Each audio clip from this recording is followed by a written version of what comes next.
બોલો. મારું નામ જગદીશભાઈ છે. અહીંયા નવરંગ કોમ્પ્લેક્સની અંદર અમારી મસ્ત એન્ટરપ્રાઇઝની દુકાન સિલાઈ મશીનની. અહીંયા પાણી અંદર એટલા ઘૂસી ગયા છે કે દુકાનની અંદર પણ પાણી આવી ગયું છે. અહીંયા રોડ ઉપર એટલા બધા પાણી છે કે પબ્લિકને આવવા જવામાં પણ તકલીફ પડે છે.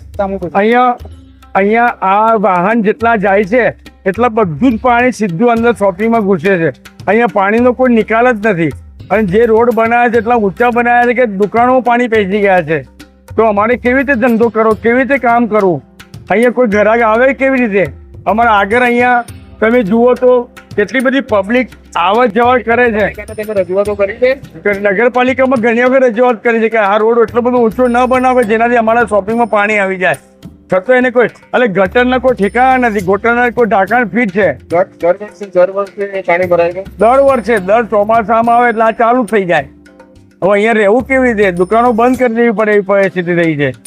સામાન ટોટલી પલરી ગયો છે બધું અમારો. તમારું નામ પર કે? હા, હું હિતેશ કુમાર જયંતિલાલ સોની લક્ષ્મી સોસાયટીમાં રહું છું.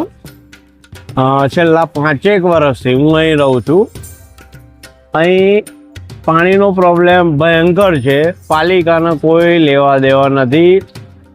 ઘણીવાર રજૂઆત કરવા છતાં કોઈ સોલ્યુશન આવ્યું નથી. આ બસ સ્ટેન્ડની બી ઇલીગલ છે. પાલિકાએ આ જે જગ્યા આપી છે બરાબર, પાછળ પાલિકાએ જે જગ્યા આપી છે પાછળ પાર્કિંગની જગ્યા એમની શોપ કરી છે. બીજું તમને હું આજે ખાસ કહેવા માગું છું મીડિયામાં કે પાલિકા એક જ વ્યક્તિ ચલાવે છે, દેવાંગ સોની. બાકી આ બધા મોરા છે, મોરા.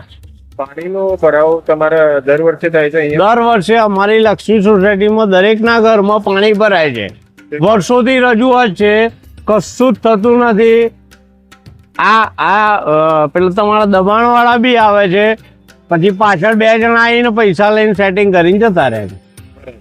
એટલે આ પાલિકા કોઈ તમારા કોર્પોરેટર, તમે કહો છો કોર્પોરેટર નવી બોડી આવી, એનાથી કોઈ જ મતલબ નથી.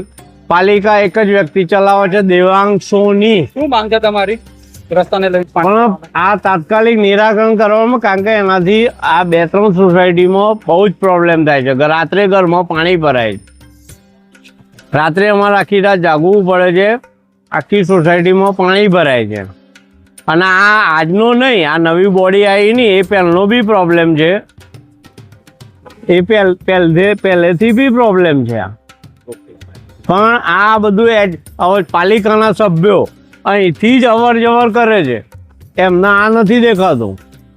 આ પાણી ભરાય છે.